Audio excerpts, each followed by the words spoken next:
Doctor صاحب، آپ نے کہا کہ آپ کا کوئی شخصی مسئلہ نہیں ہے طالبان کا، یعنی کوئی ذاتی لڑائی نہیں ہے امریکہ کے ساتھ، لڑائی صرف حق و باطل کی ہے اور آپ سمجھتے ہیں کہ حق جو ہے وہ غالب آ گیا ہے باطل کے اوپر، اور جب بھی امریکہ آپ کے مخالف آیا آپ نے امریکہ کے اوپر چڑھائی کی، یعنی اپنا غلبہ قائم رکھا۔ میرا سوال یہ ہے کہ امریکہ جب آپ کے خلاف آیا افغانستان میں 2001 میں،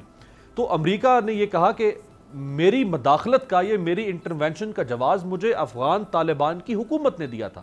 اور وہ جواز یہ تھا کہ طالبان کی حکومت جو 96 سے 2001 تک تھی، اس میں وہاں پر القاعدہ اور دہشت گرد موجود تھے جنہوں نے امریکہ کے مفادات کو نقصان پہنچایا، لہٰذا میں وہاں پہ آ گیا۔ اب آپ اس چیز کو کیسے ممکن بنائیں گے کہ آئندہ امریکہ یہ نہ کہہ سکے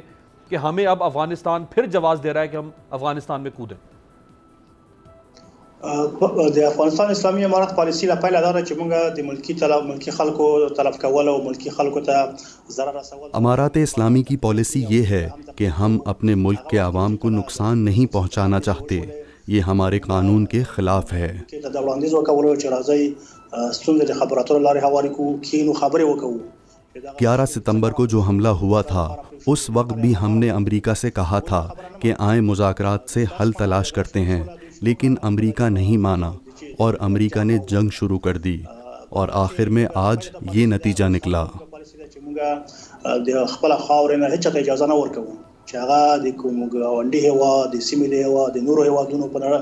اور میں آپ کو یہ بھی بتاتا چلوں کہ ہماری پالیسی یہ بھی ہے کہ ہم اپنی زمین کسی کے خلاف استعمال نہیں ہونے دیں گے، ہم افراتفری نہیں پھیلائیں گے اور خانہ جنگی بھی نہیں ہوگی۔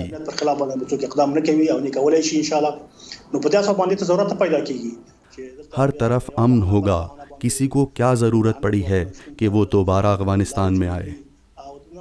اب امریکہ کسی اور بہانے کی وجہ سے افغانستان میں نہیں آ سکتا۔